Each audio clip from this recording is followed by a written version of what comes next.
இன்னைக்கு ஜுலா ஸ்ட்ரீமில் நம்ம சுக்கு காஃபி எப்படி பண்ணுறது தான் பார்க்க போகிறோங்க. அதுக்கு அதிமதுரம் இது வந்து ஒரு குச்சி மாதிரி தான் இருக்கும். இதில் ஒரு 5 பீஸ் நம்ம எடுத்துக்கலாம்.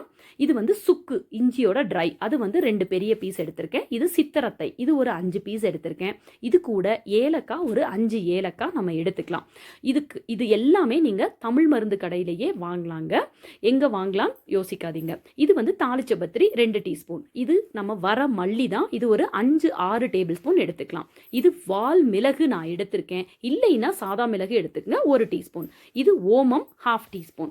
இதெல்லாமே வயிறு பொறுமலுக்கும் நல்லது. இது திப்பிலி வந்து நம்ம கனவு தோட்டத்தில் நான் எடுத்து அதை காய வச்சு அதையும் இதில் ஒரு 1/2 டீஸ்பூன் நான் சேர்த்துருக்கேன். ஸோ தமிழ் மருந்து கடையில் நீங்கள் இது எல்லாமே வாங்கிக்கலாம்.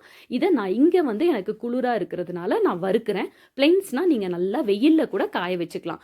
காஞ்சதுக்கப்புறம் அதிமதுரம், சுக்கு, திப்பிலி எல்லாமே, சித்திரத்தை எல்லாமே நீங்கள் இடிச்சுக்குங்க. அப்புறம் மிக்சியில் போடுங்க, இல்லைனா மிக்சி வீணாக போயிடும். ரொம்ப இது பவுடர் ஆகாது, இந்த அளவுக்கு தான் இது அரைக்க வரும்.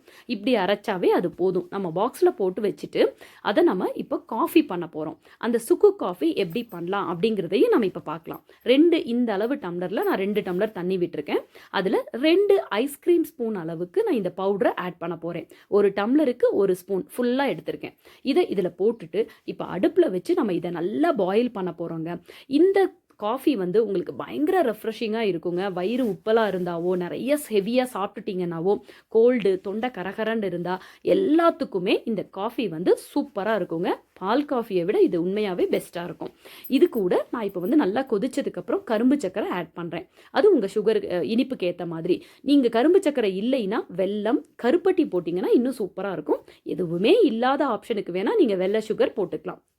இப்போ இதை நல்லா வடிகட்டிடுங்க. நல்லா கரைஞ்சதுக்கப்புறம் வடிகட்டிட்டு இந்த காஃபியை குடிச்சு பாருங்கள், எந்த அளவுக்கு உங்களுக்கு ரெஃப்ரெஷிங்காக இருக்குது அப்படிங்கிறதும். கோல்டு வந்தாலும் நீங்கள் இதை குடிச்சு பார்த்தீங்கன்னா உங்களுக்கு தொண்டைக்குமே ரொம்ப இதமாக இருக்குங்க.